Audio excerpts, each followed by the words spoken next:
Good morning and welcome to your Financial Empower Hour. This is Jason Cryderman with Great Lakes Investment Advisors and my awesome co-host, Mr. Tony Shore. Tony over there in Minneapolis, Minnesota. Here we are recording on December 1st. Happy December. Can you believe it, Tony? It seems to me 3 weeks ago we said happy July 1st. And here we are. It seems like 3 weeks ago was July. December. I know it. Yeah. So here we are recording on December 1st. We just had Thanksgiving. So we'll get into that in the first half of the show. Tony and I are going to stay away from professional football at this show just because if you're our listeners and you're thinking, wait a minute, why wouldn't they want to talk about? Well, think about what happened to the Detroit Lions on Thanksgiving Day and what happened to the Minnesota Vikings on Sunday. Tony and I are not, you know what, Tony, I think this is the same conversation we've had for the last 2 or 3 weeks in a row now.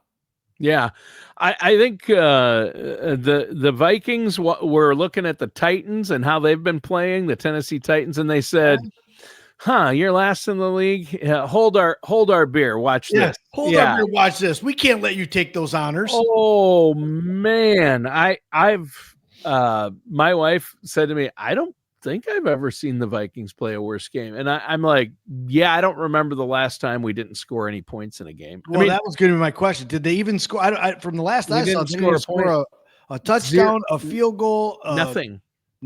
0 points. How do you do that when you got Justin Jefferson and Kevin O'Connell as your coach? I have no idea what they're doing. But then it's being paid millions and millions of dollars, and they can't score a point, and they sure can give them up though. I mean, they gave up a good number. Yeah, our defense actually kept them around the whole first half. Our defense looked good. We pressured Sam Darnold and sacked him all the time, and it was. But I'll tell you what, beyond that we had nothing, and then I thought, well, at least I'll get to watch the Lions beat the Packers, and one of my favorite teams is whoever is playing the Packers. I agree with you there. And so I was rooting hard for the Lions. I root for the Lions usually anyway. I like them unless they're playing the Vikings. But I'll tell you what, I thought, Goff, the team this year has not looked so good lately. And that game was tough. No, I mean, it's one of the things we always look forward to over here being a Lions fan is, Thanksgiving Day. Day. Yep. Yeah. Thanksgiving Day, just lay around with family, relax, look back upon the last months and weeks and years of life and really appreciate those things to be thankful for and think, wow, we got the Lions on today. We can be thankful for an awesome football game and maybe a Lions victory. And that makes the turkey taste even better, makes the stuffing taste even better. Well, it was a lay around day. The food still tasted good. But yeah, Tony, our Lions, they just, and I don't know what it is. I think in the last 3 weeks, if not more, the last three or four games, they have not looked themselves. And I think really I've focused in on what is it. And to me, it's Jared Goff. I really think there's something going on. I don't know if it's a health concern, an injury, something personally, or maybe that's not it at all.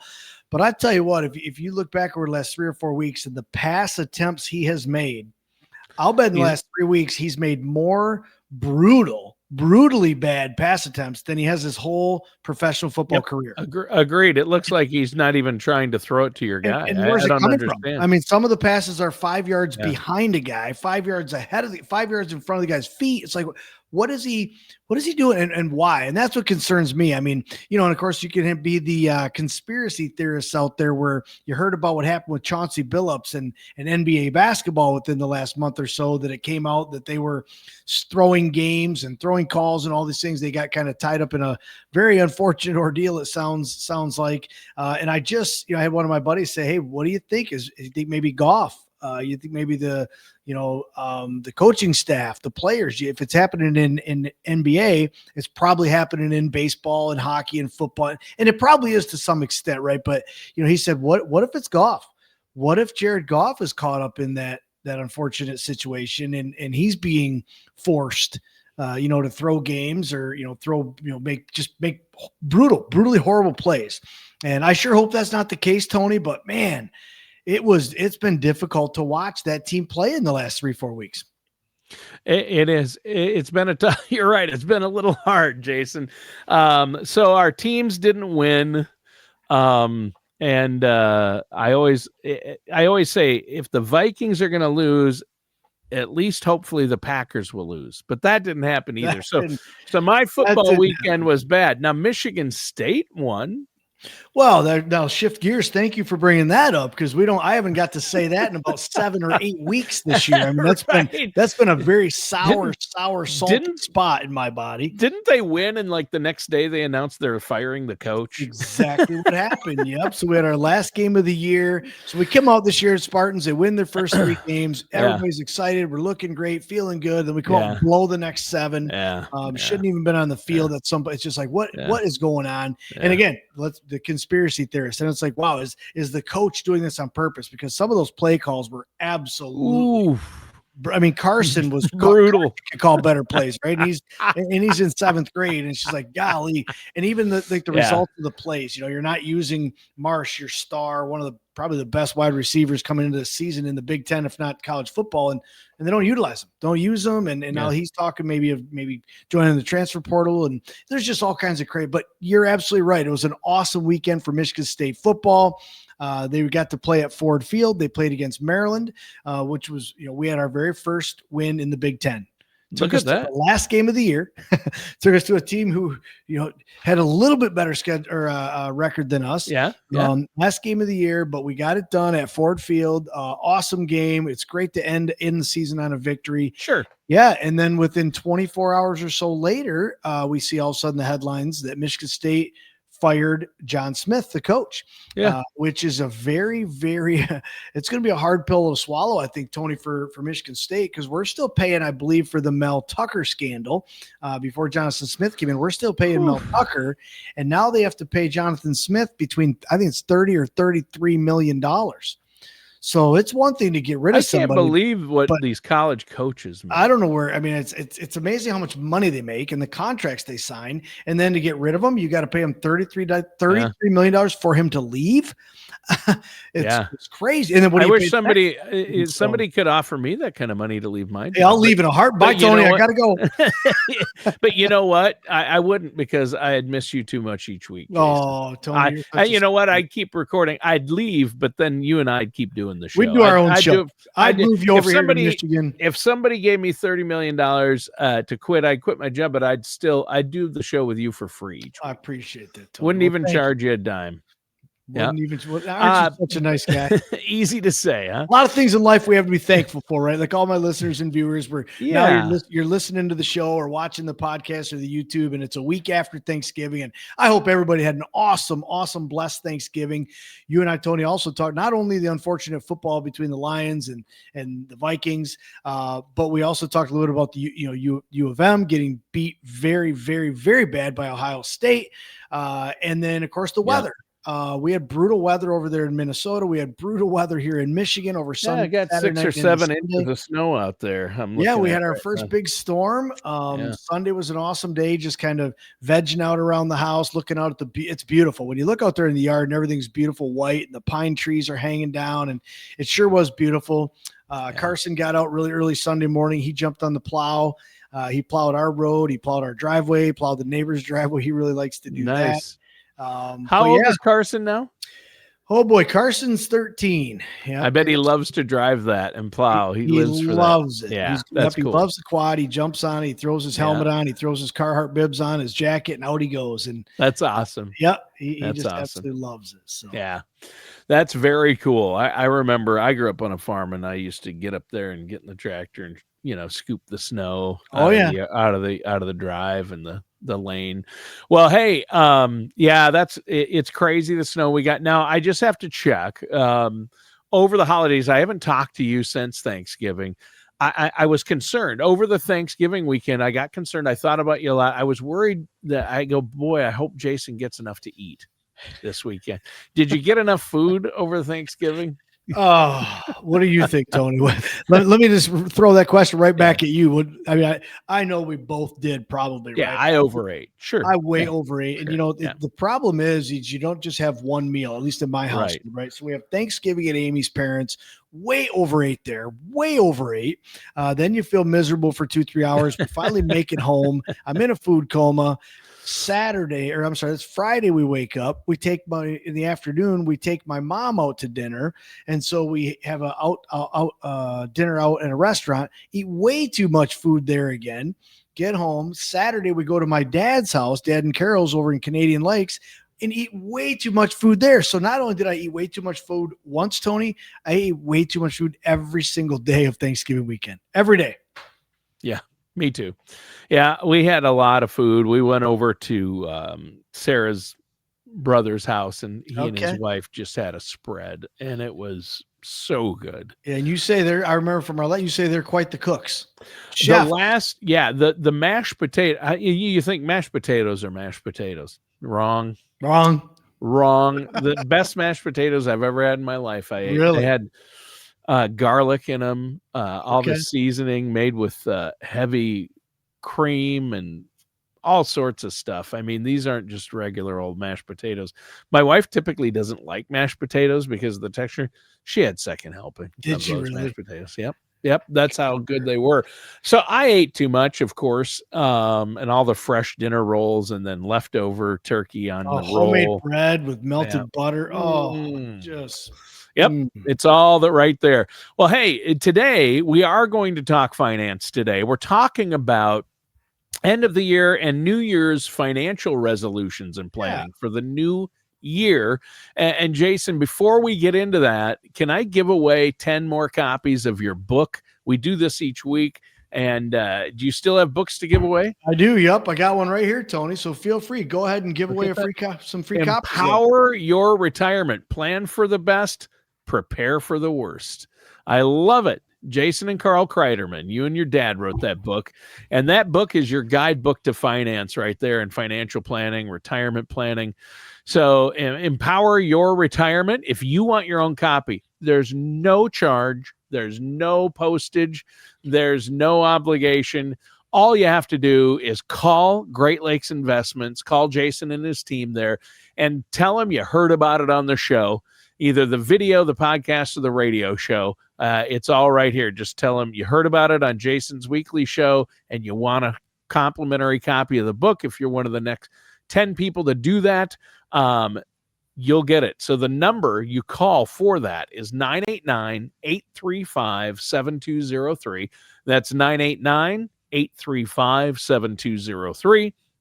And for more information, you can always go to GreatLakesInvestmentAdvisors.com. And as a reminder, you are listening to your Financial Empower Hour. I'm your co-host, Tony Shore. I'm here with Jason Cryderman, our host. And Jason, excited to talk about some New Year's financial resolutions. I mean, you need to set actionable, reasonable, realistic goals for your finances to build a blueprint for the year ahead. I know one place you usually say to start is maybe review the past year's finances, look at the budget, right? I know people don't like that word. Is that something you would recommend people start with? That's probably a good place to start. Yeah, I mean, I think the best place to start, whether you had one resolution, 20 resolutions, or no financial resolutions last year. And let's not even just focus strictly on financial resolutions, Tony. Let's just talk about overall personal, right? In our personal and professional lives, whether I wanted to lose weight or I wanted to get healthier, go to the gym more, or I wanted to run more, ride my bike more, I wanted to engage in new volunteer relationships, whatever that might be. So this doesn't all have to be about financial planning, but I think it is really important that you got to have a plan, right? We got to start somewhere. And so when you sit down and you think about what's important to me right now, what's important to me, and maybe it is saving money. So we'll talk a lot about obviously being a financial advisor from the financial standpoint on the show. But again, I encourage my listeners and my viewers out there to think about it from an overall entire life standpoint. It doesn't have to be all about financial. But I do think it's important that whatever you did last year or didn't do, you got to look back at that and say, gee, last December, December of 2024, when it was before New Year's, and I was thinking of what my resolutions were going to be, what I was going to do different for 25. Look back at that. And first of all, did you write it down? And I'll tell everybody right now, if you don't write it down, how the heck do you commit every single day if you can't read it? So I'm a big proponent, Tony, of write it down. Even if you have to write it on your bathroom mirror with lipstick, at least you're looking at it every day. If you want to write it on a napkin and keep it in your pocket, if you just want to write it down. I like to write little sticky notes, and I have them on my laptop. Whenever I open my laptop, boom, the sticky note's right there. I have one on the lid of my laptop, so when I close my laptop, boom, it's right there. They say two different things, but they mean the same thing. So I'm seeing myself. I'm reading something twice that means the same thing. And not only am I seeing it, but I'm reading it, I'm saying it, and I'm hearing it, because I truly believe in when I read something, I'm an out loud reader. So if I just eyeball it, I don't necessarily comprehend it that well, Tony. So I have to read it out loud. Now not only have I seen it with my eyes, but I've said it with my mouth and I've heard it with my ears. So to me, that helps, but I'm a big proponent of, write it down. So now's a great time, Tony, and for all of us to take a look at all our resolutions last year. If they were financial resolutions, that's great. What did you write down? Or what did you say? What did you think was your resolution? And maybe you're sitting there thinking, I didn't have one. I didn't have one. Well, that might be okay. Maybe you don't need one. Or maybe now's time to start thinking, gee, it's the first week of December. Resolution time's coming. What should you do for this coming year? So, Tony, I think it's really important to take a look at what your resolutions were maybe in the last 2-3 years. What the heck did I tell myself I was or wasn't going to do as a resolution? And did I write it down? Yep. And did I track myself? We'll get to that in later segments of the show, because I think tracking it is very important, not just set it December 31st one year and wait till December 31st the next year to see what the heck you do. Well, water under the bridge. You let 12 months slide by without keeping an eye on it. You got to be able to track it. I think you kind of hit the nail on the head as well. It has to be reasonable and achievable. I mean, for me to sit here and say, I want to run 5 marathons this year. That's my resolution. Well, I don't like to run, Tony. If you see me running, it's just because there's a bear or something chasing me I'm scared for my life, right? So that wouldn't be a realistic resolution for me, right? So I think you got to make sure it's realistic for you personally. Not for your friends because they're encouraging you to, or your neighbors, or because you saw it on YouTube or TV or something. But so now's a great time. Take a look at your previous year's resolutions, whether it be financially, physical fitness, professionally, personally, whatever it might be. Take a look at what you said you were going to do, what your resolutions were, or maybe what you weren't going to do. And then be honest with yourself. How'd you do? Be brutally honest with yourself. There's nobody more honest with ourselves, Tony, than ourselves. But there's also nobody more willing to be less honest or cheat a little bit than ourselves, because we think, oh, nobody else knows. They didn't catch us or see us. They don't know. Well, think from within, right? You know if you shortchange or cheat yourself. And I tell Carson all this all the time, Tony, like in football, when they're doing sprints, they have to do 10-yard sprints. I say, Carson, if you start letting up at the 8 or 9 yard line and you don't sprint that whole 10 yards, who are you cheating? Are you cheating your teammates? Are you cheating your team? You're cheating you. And who cheated? Did your coach cheat you? Did your teammates, did the cheerleaders or the band cheat you? You're the only one that cheated you. So, hold yourself accountable. I think it's really important. But again, if it's that for our listeners or for Joff? So Goff. I don't know if Goff, if you're a listener, Goff, please listen to what we just said. Or if anybody listens to this show that knows Goff, share it with him, please. Share the show with him. You're only cheating yourself. Well, you're right. And I mean, I like that first step. Write it down. Come up with a plan, come up with goals, review, look at your budget from the last few months, and then set one for the new year and write things down, write goals down, review, what were your big financial wins? What were setbacks? Identify the pain points and then come up with a plan to deal with them. And I think that's where a financial advisor can come in and help you, like yourself. That's huge, isn't it? Yeah, it is. And a matter of fact, I had 2 or 3 different families that joined me this year, and they said that has been their goal, their plan, or their New Year's resolution for 2 or 3 years in a row. We need to find an advisor. We need to find somebody to help us. We need to find someone we can trust. We know they're going to look out for our best interest. We need to have someone on our team. And sometimes that takes a day, right? Sometimes people drag their feet, though. It took one of the families that joined us this year, took them almost 5 years. They told themselves every single year, we have to find an advisor this year. Took them 5 years, but you know what? They stuck with it. They stuck with it. And what it was they said I said, well, why? There's so many different advisors out there. I'm on the radio show all the time. There's all kinds of advisors. How come it took you 5 years? And they said they were being too hard on themselves, the realistic goals, and too hard on the advisors. We just really needed to understand what it meant for us to set our own goals and allow these advisors to try to help us. And they were just being almost too unrealistic. And so they weren't happy with what they were hearing. But so I think that's important too, right? We got to make sure these goals, write it down, make sure it's achievable, make sure it's attainable. And what I tell a lot of people that struggle with that is maybe you set them in what I'll call tiers, like 3-tier system. Make the first one real easy to achieve. Okay. Make it real easy to achieve. I'm going to drink one less glass of Coke today. I'm going to drink one more glass of water today. Make it eat. I'm going to drink 64 ounces. No, I'm going to drink one more glass of water today. Right. And then as soon as you achieve that, celebrate it. Celebrate. I just accomplished my goal. Now you're not done though, because when you write down your goals, if you do them in the tiered system, you're going to write down 3 to 5 of them. So the first, I'm going to drink one glass of water or one last glass of Coke today. And then your next goal, whenever you achieve that, whether it's in a week, a month, whatever it is, all of a sudden you go to goal 2. Goal 2 is I'm going to drink 2 less sodas today or 2 more glasses of water. And then once you achieve that, whether it's in a day, a week, a month, then you move on to the next goal. So again, you're ramping yourself up. So at the end of the year, you might be drinking 64, 80 some, 100, ounces of water in a day, but you didn't do it overnight. You built yourself up to that, or you weaned yourself off of something like caffeine or sugar or whatever it might be. So I think you need to write it down. It needs to be attainable.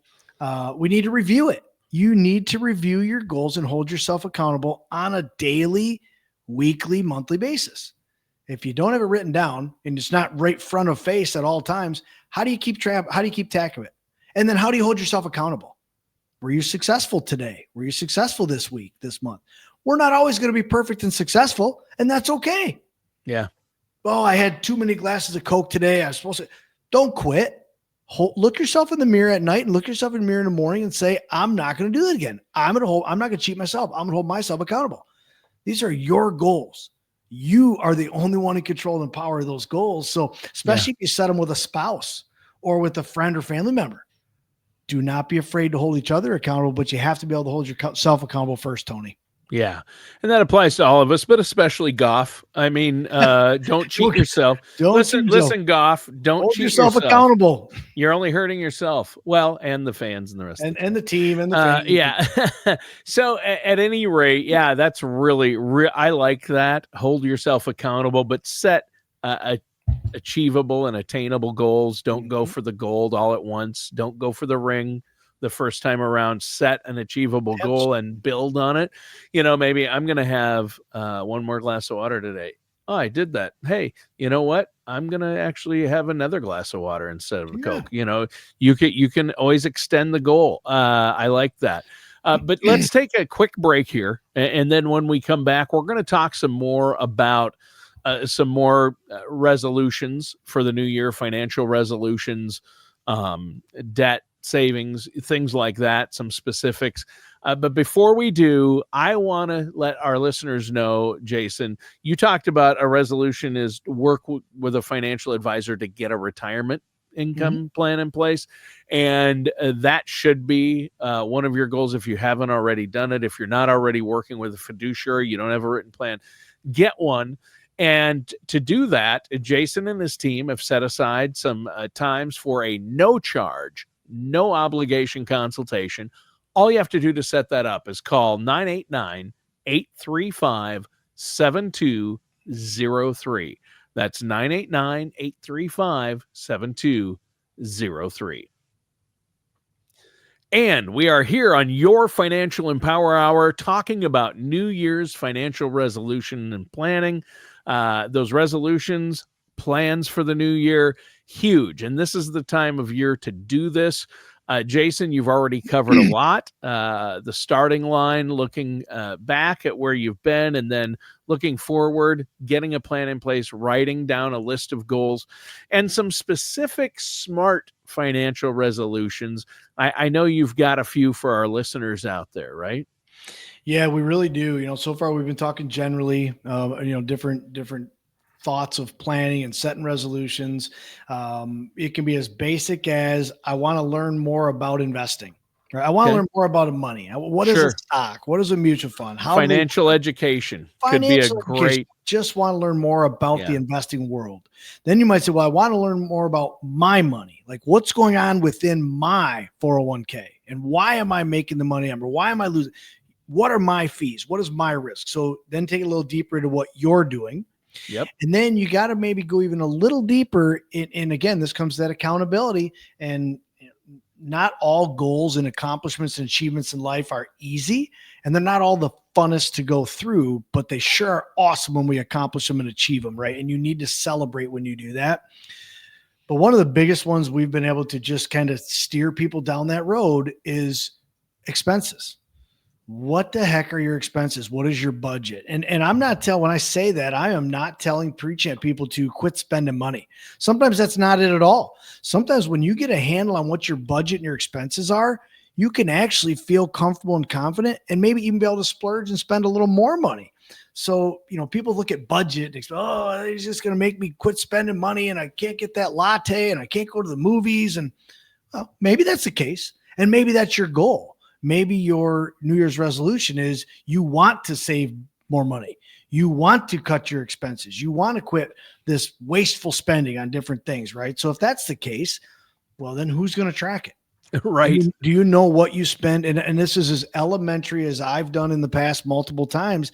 Every single receipt for single thing you purchase, whether it be with cash, credit card, whatever it is, keep every single receipt. If you have to print it because it was emailed to you, if it's hard, whatever it is. And then every day, don't wait till the end of the week. Don't wait till the end of the month to tally up all those receipts because you won't do it. You'll lose half of them. You won't be able to read half of them because the ink faded, the napkin got wet.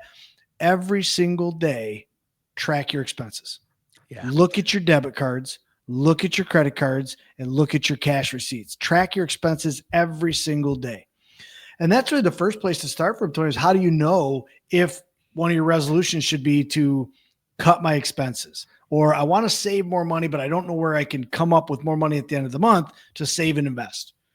Track your expenses. So maybe you start there.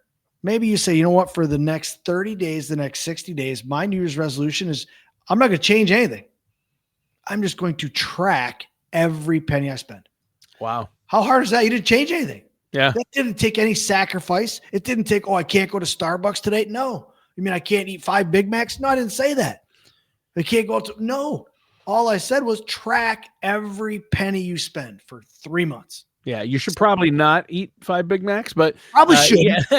Yeah. Some people just say, "Oh, you're telling me I can." No, I didn't say that. I don't want you to tell yourself that. Yeah. What I want you to do is have a foundation, a starting place that says, after 3 months or 6 months, you just accomplished a New Year's resolution.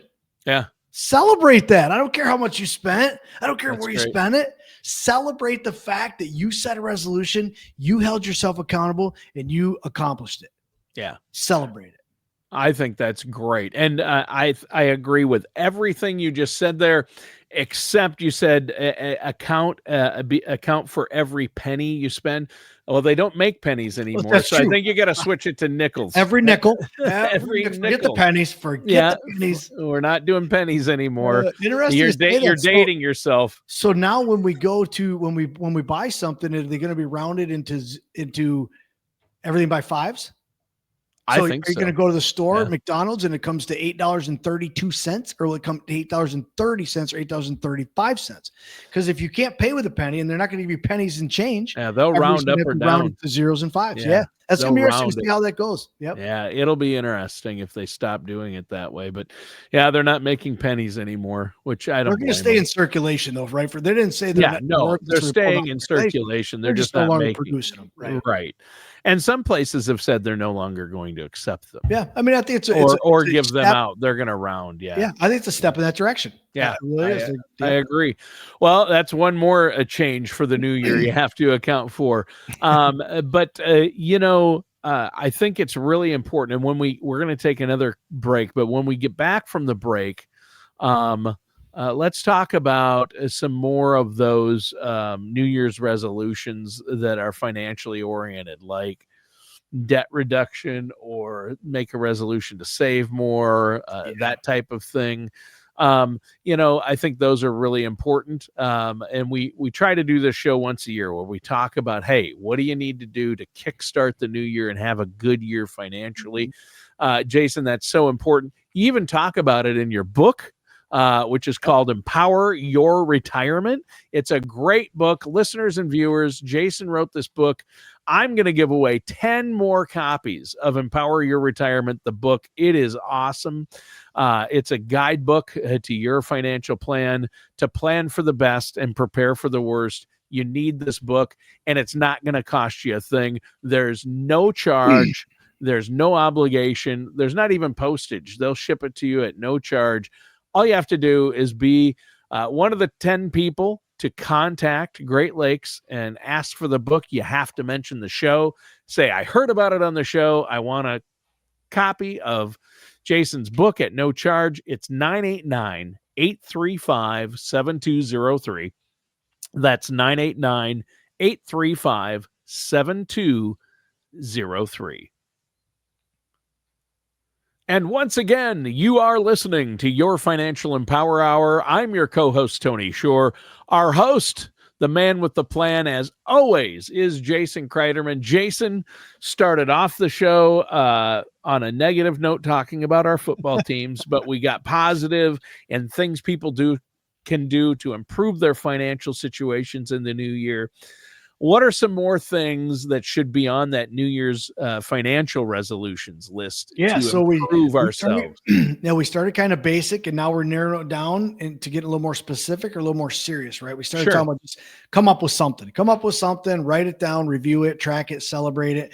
And then we said, well, gee, now maybe we want to track your expenses. And why do we want to track our expenses? Well, maybe one of your goals now or down the road is going to be, I want to save more money, or I want to get out of debt. Well, you got to know, first of all, where you're spending your money, right? If you have any more money to save, or where you can free up some money to save, or where you're spending your money to pay off debt, you got to know that. So I think tracking your expenses, your budget, to me is a baseline. That's, everybody has to know that. You have to start from there. And then take a look and say, well, how much am I spending right now? Where could I potentially cut some of my spending? And this could go dual purpose, right? You could say, well, I really need to cut back on some of my junk food and some of my, going out so much. And I buy a lot of, I'll pick on the men and the women here, right? Men, I buy a lot of guns, and then the women, I buy a lot of shoes or purses, right? Well, maybe if we just cut, I didn't say don't buy any, maybe just cut back a little bit. Now that accomplished one goal, and then you freed up some cash flow to either pay off debt and or have more money to invest for your future. So I think a lot of these things, when we talk about setting financial goals or setting New Year's resolutions, as we're talking about today, because here we are, can't believe it, it's already the first week of December, Tony. But anything in life that you do, write it down.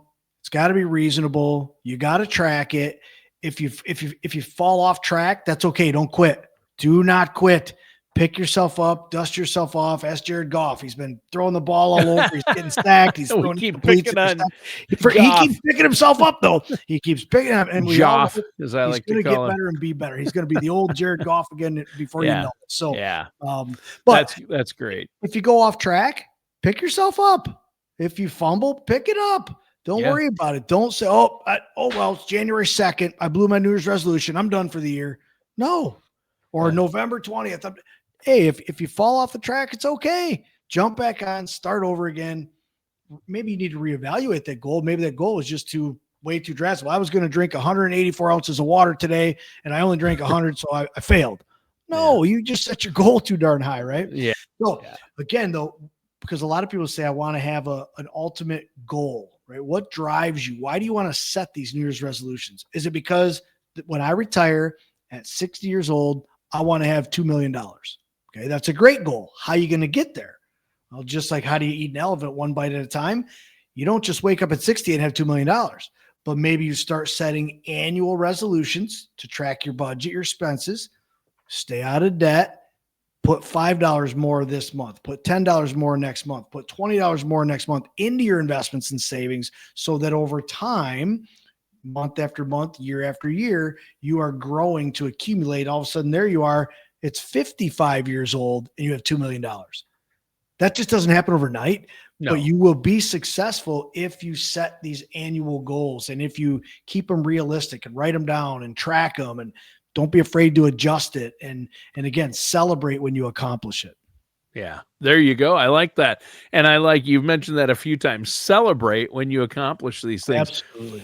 And, one thing, it may sound trivial and you always hear it on these financial shows and things.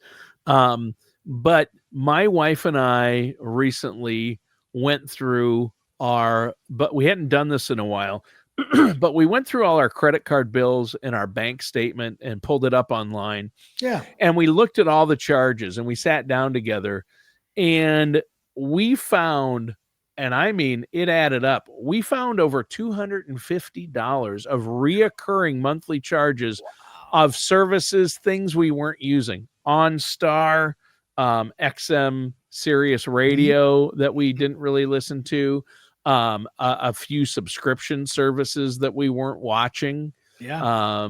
And so when we got done, there were a couple of newspaper and magazine online subscriptions to access these types of things. Sure. Yeah. We had so many online subscriptions and things like that. Over $250 a month we're saving. Wow. And I'm sure some of them you haven't even, some of them were from years ago. Yes, some of them were from years ago, but we did this not that long. I mean, when I say that long, it's been a few years, right? Yeah. We probably did this 5 years ago and then kind of forgot about it. But we needed to do it again. And so I think a good New Year's resolution is go through your checking account and see what's hitting. Go line by line and look. It sounds painful, but actually when we were done, we felt so much better. Look, we're saving all this money. Where can we put that money? Do we put it into our, we were going to put that much more into our IRA or our 401k because we freed it up? Or do we now have the money to redo the bathroom because we can use that to pay it off each month? I mean, there's a lot that can be done here. And I think a good resolution is go line by line and see where you're spending money, not just getting rid of reoccurring charges like we did, but we also thought, okay, spending a little too much at Starbucks each week or, the drive-through coffee places. Some people, if you're going every day, you can cut that back. You can make something at home before you go to work or something, and it's cheaper. Or get small instead of a grande. Yeah, or get a grande instead of a venti, whatever you need to do, or a extra large. Yeah. So I think it's really important to do that. That's really helped. My wife and I just did that, and that's kind of a New Year's resolution is to cut that spending. Yeah. Well, and that's that budget exercise. We just talked about that a few minutes ago, right? Yeah. I said sit down and track every penny you spend. Yep. Pull your bank accounts out, pull your credit card statements out, and look at them. And you're going to want to do that for really a full year because there are some charges you might have reoccurring monthly, some reoccurring maybe every 6 months, but some only reoccur once a year. So if you look at it in January and say, what are my expenses? But that charge doesn't hit till February or June. So again, once it's a routine, it might take you 5 minutes, maybe 10 minutes. Yeah. Sit down, get a routine and track it. Once you do that, you'll have such a better handle on what's going on within your money. Where am I spending my money? And you might at the end of the month say, hey, I'm perfectly fine. I actually thought I was spending more than that. Well, there you go. But I think it's very important to get a handle on where are you spending money first before anyone ever talks about, hey, I want to save for retirement. Or how much money do I need to retire? I want to get out of debt. Until you get a handle on exactly where you're spending every single penny every month, and if there's any wasteful spending and where you can change some of your spending patterns, it's real hard to set a goal on how much you should be saving and investing for your future. Or how do I pay down my debt quicker? If we don't know what we're spending money on, we're kind of putting the cart before the horse, right? Yeah, but if you go through that and can save a bunch of money, maybe you're spending an extra couple $100 a month that you don't need to be. You can put that toward paying down your debt, which is another big financial resolution. Absolutely. You just that a lot of people have. Yeah. And again, that's what I say. So first thing maybe is track your debt. All right, great. 3 months later, hey, we did that, Jason. Okay. Next 3 months, where can you cut a little bit of wasteful spending? Hey, we did that, Jason. Okay, celebrate again. Then the next 3 months, take that extra money, like for you and your wife, Tony, take that extra $250 a month and pay off some debt. Yeah. Great. You did that. Okay, that's great. Now for the next 3 months, take some of that extra $250, put it in your 401k. You can make smaller, more achievable, attainable, and I call it compounded growth, where one accomplishment builds on top of the next accomplishment on top of the next. And really, it becomes addicting. It really becomes fun and addicting, and you kind of get hooked into making yourself successful. And what better way to sit here at the end of the year and reflect back upon, what did I do and accomplish this past year? What do I have to be thankful for? What were my goals? How did I get there? And talk about making it real easy to move into next year. It's real easy. Then I got a plan. It's written down. I know how to track it. I know how to follow it. I know how to be successful. I know how to celebrate when I'm successful. Hey, and I even fell off the tracks twice last year, but I knew I had to review that. I knew I had to jump back on. And so then it just becomes an awesome, powerful internal tool that you can relate to all aspects of your life, not just financial planning. Yeah, that's huge. Well, I'll tell you what, great show today. We covered a lot. I love your passion and insight into some things that can really help kickstart your new year financially, some things to do, set achievable goals. Some great information and advice and strategies today, Jason. Before we go, let's give away a few more copies of your book. How about that? Hey, sounds great. All right. For our listeners and viewers out there, all you have to do, pick up the phone, call 989-835-7203. That's 989-835-7203.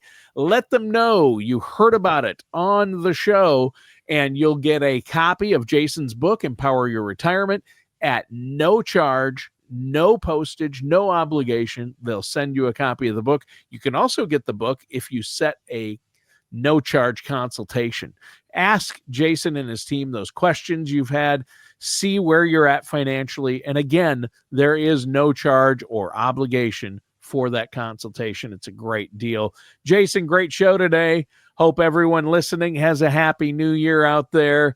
It's been a good one. And that does it for today's episode of your Financial Empower Hour.